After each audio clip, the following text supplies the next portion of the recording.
95व्या मराठी साहित्य संमेलनात मुखेल सोयरे म्हणून खासा निमंत्रित केल्ले ज्ञानपीठ पुरस्कार मेळिल्ले कोंकणी लेखक दामोदर मावजो हांचेर साहित्य महामंडळाचे अध्यक्ष कौतिकराव ठाले पाटील हांणी भर संमेलनात टिका केली। मुखेल सोयरे म्हणून दामोदर मावज्याची गरजूच नाशिल्ली अशें म्हणीत ठाले पाटील हांणी पोरणे कोंकणी मराठी वाद उरकून काडले। मावजो हांणी भास ही वादाचे कारण न्हय जाल्यार संवादाचे माध्यम आसा अशें म्हणीत ह्या टिकेक जाप दीत फुडलें मराठी साहित्य संमेलन गोंयांत घडोवन हाडपाचें आवाहन दिलां। स्वागत मंडळानं इच्छा व्यक्त केली की आम्हाला बोलवायचंय। मी पहिल्या बैठकीमध्ये विरोध केलेला होता। मी सांगितलं बहुमताचे निर्णय घ्यावे लागतात। बहुमतानं त्या ठिकाणी ठरलं की आणूया बाहेरच्या लेखकाला आणायचं ठरल्यानंतर श्री दामोदर मावजे ज्ञानपीठ विजेते यांना निमंत्रित करायचं ठरलं आणि त्यांना निमंत्रण केलं आणि गोव्यामध्ये स्फोट झाला की 600 वर्षापूर्वी मराठी ही गोव्यातल्या लोकांची भाषा होती, मातृभाषा होती। 20व्या शतकात काय होतं?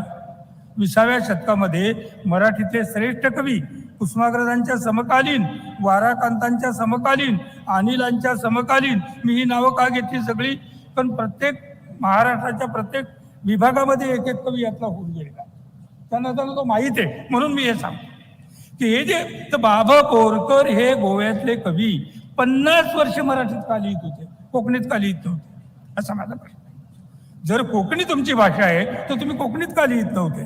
मराठीमध्ये संबंध काव्यरचना तुम्ही केली, मराठी रसिकांनी तुम्हाला डोक्यावर घेतलं। आमचे राजकारणी हे कायमच मराठी राजकारणी म्हणायचे। मला केवळ महाराष्ट्राचे मी म्हणत नाही, गोव्यात सुद्धा मराठीच राजकारणी।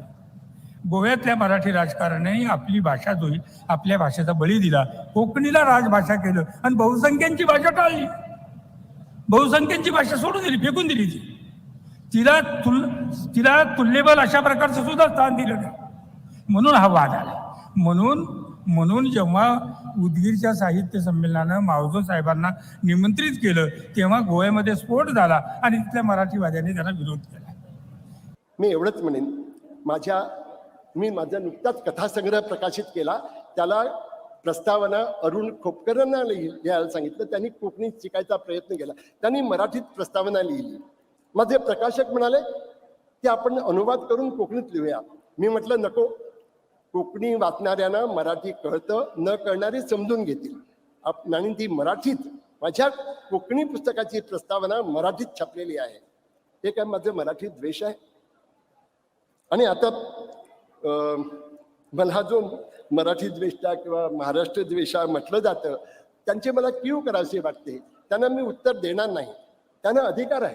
कौतिकराव जे बोलले, कौतिकरावांचं मी कौतुक करतो। या भर सभेत त्यांनी मला चॅलेंज दिलं, मी त्यांना उलट सांगू शकतो, उद्या परवा 2 दिवस मी इकडे आहे तेव्हा एखादा परिसंवाद किंवा एखादं सेशन तुम्ही ह्या मंडपात श्री लता मंगेशकर नगरीत ठेवा, मला उत्तर द्यायला आवडेल, माझ्या प्रेरणा मी देईन। पण आपण 10 जणांसमोर हा वाद नको।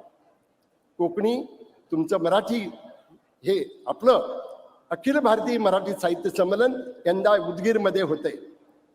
1964 मध्ये मागील संवेदन गोव्यात झालं होतं, तेव्हा थोडासा वाद झाला होता, तो उकळून काढायचा नसतो। मराठीवर 500 वर्षापूर्वी जो अत्याचार झाला, अन्याय झाला, तो आज कोण बोलून दाखवता का? नाही, आपण विसरायला शिकलं पाहिजे। Unlearning also is a process, very important process in the field of literature.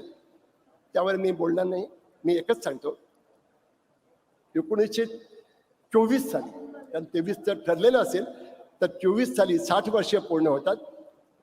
मी एक कोकणी लेखक म्हणून, गोमंतकी लेखक म्हणून मी तुम्हाला आमंत्रण देतो, पुढचं साहित्य संमेलन, अखिल भारतीय मराठी साहित्य संमेलन तुम्ही गोव्यात भरवा आणि कोकणीसह मराठीसह सगळे लोक तुमच्या संमेलनाला हजेरी लावतील आणि पूर्ण सहकार्य करतील, एवढा शब्द मी तुम्हाला देतो।